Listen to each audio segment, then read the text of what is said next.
Bayrampaşa Hacı İlbey İlkokulu'nun minik öğrencileri Türk milletinin tarih boyunca verdiği mücadeleyi sahneye taşıdılar. İzliyoruz.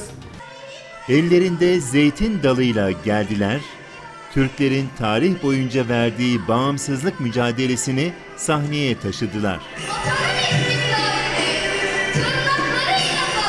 Malazgirt'ten gelip Avrupa'ya kadar yürüyen, 7 iklim 3 kıtaya hükmeden ecdadımızdan şeref duyuyoruz.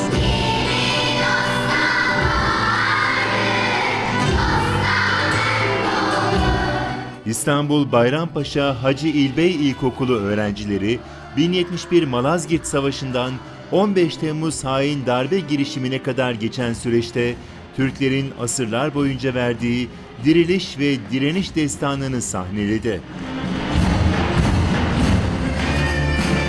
Minik yüreklerin 15 Temmuz hain darbe girişiminde sokaklarda verilen demokrasi mücadelesini anlattığı oratoryo büyük alkış topladı.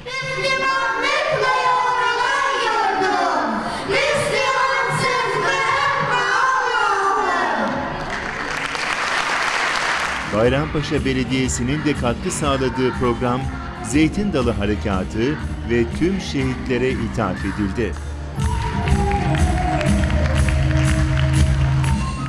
Türkiye Cumhuriyeti artık ecdadının ona emanet etmiş olduğu o ülkesini geleceğe emin adımlarla hazırlıyor.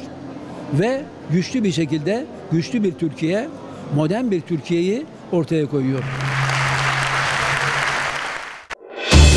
Ekovitrin Medya Grubu, bağımsız medyanın gücü.